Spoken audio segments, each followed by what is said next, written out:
C'est l'heure de la revue de la presse et des médias israéliens ce matin sur Studio Kalita, relayé également sur les ondes des radios juives parisiennes.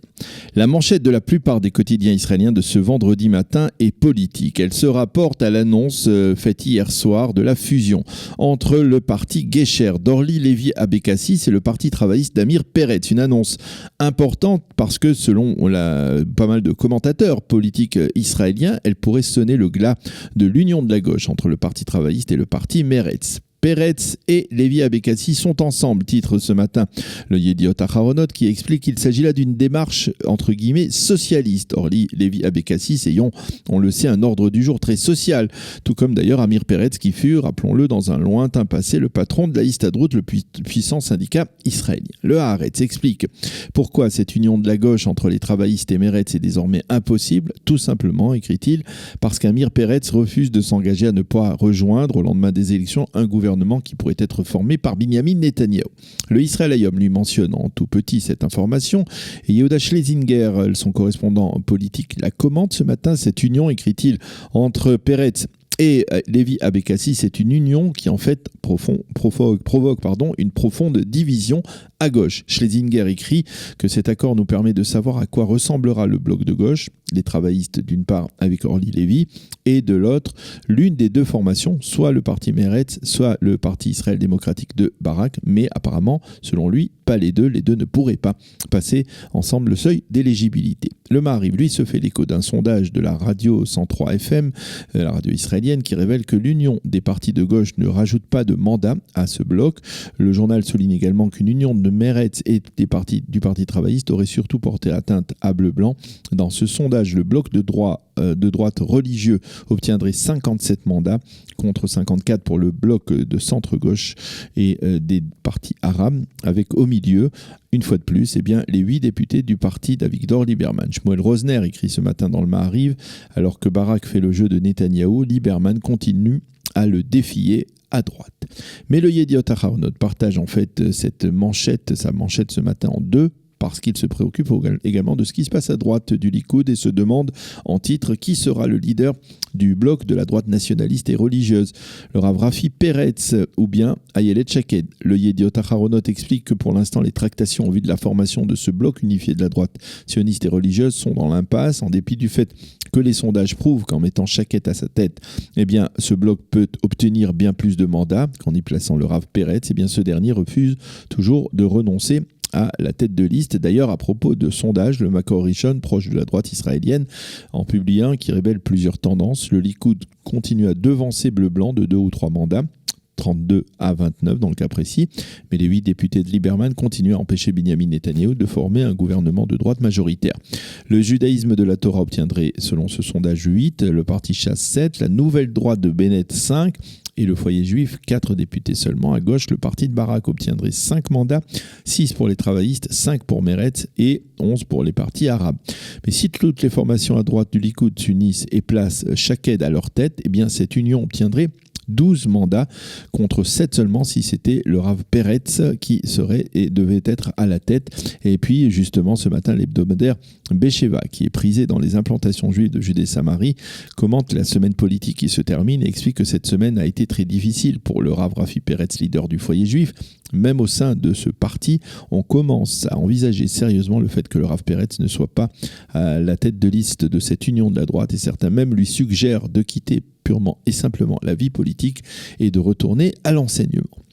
Le Israël Hayom consacre pour la seconde journée consécutive sa une à l'entretien exclusif que lui a accordé Binyamin Netanyahou à l'occasion du record de longévité politique au poste de Premier ministre que M. Netanyahou va battre demain. La manchette de cet entretien: « Je n'ai pas l'intention d'effectuer de retraits territoriaux », dit-il, à propos d'une attaque militaire iranienne contre l'Iran qu'il avait projetée en 2011. Il affirme « Nous étions à l'époque très sérieux ». À propos de la Russie, Binyamin Netanyahou déclare « Grâce à nos excellentes relations, une guerre a été évitée dans le nord du pays ». Et puis à propos de la création d'un État de Halakha, il parle selon lui d'une très mauvaise blague. « Je ne soutiendrai jamais un tel projet ». Et enfin, à propos de ce record battu, ce record de longévité au poste de Premier ministre, Il explique « Je me sens véritablement investi d'une mission ». Voilà donc pour cet entretien. Et Chaim Schlein, qui le commente ce matin, parle, selon lui, de mandat historique pour Binyamin Netanyahou. Et puis pour clore ce chapitre politique, Yaron Dekel, dans le Makor Rishon, commente ce matin le retrait de la vie politique de Shelly Yechimovitch du Parti travailliste. Il estime qu'il s'agit là d'un message de la députée sortante qui sous-entend qu'il n'y a que très peu de probabilité pour que l'on assiste à un changement de pouvoir au lendemain des élections du 17 septembre. Le reste de l'actualité dans la presse israélienne de ce vendredi matin, le Ma'ariv et le Israël Hayom nous montrent ce matin une photo de la rencontre importante entre le ministre israélien des Affaires étrangères, Israël Katz, et son homologue du Bahreïn, le cheikh Khaled El Ahmed El Khalifa. Une rencontre immortalisée, donc, mais aussi soigneusement préparée par le département d'État américain et qui s'est tenue hier soir à Washington. C'est la première fois que l'on assiste à une rencontre publique entre les deux ministres. Le Israël Hayom cite ce matin le conseiller du président américain Donald Trump au Proche-Orient, Jason Greenblatt, qui déclare « Israël est la victime dans le conflit israélo-palestinien, et ce n'est pas le responsable de ce conflit », et de rappeler que c'est Israël qui a été agressé par les pays arabes depuis sa naissance en 1948. À propos du volet politique du plan de paix américain, qui se fait attendre, eh bien Greenblatt affirme qu'il n'a pas encore été décidé s'il sera présenté avant ou après les élections du 17 septembre.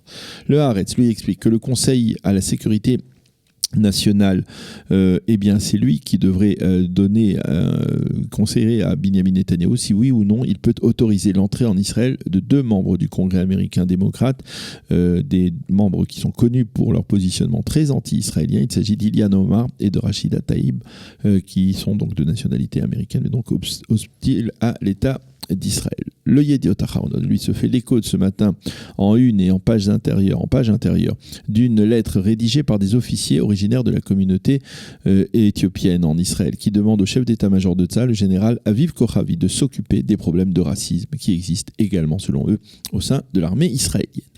Tous les quotidiens également reviennent sur ces 12 jeunes Israéliens qui sont détenus sur l'île de Chypre et soupçonnés de viol avec circonstances aggravantes, viol d'une touriste britannique de 19 ans. Leur garde à vue a été prolongée pendant 1 semaine. La police chypriote continue d'enquêter sur les circonstances exactes de ce terrible fait divers qui a profondément choqué en Israël. Le Yediot Ahronoth titre en une ce matin « Que s'est-il passé dans la chambre 723 de cet hôtel de l'île de Napa à Chypre ?»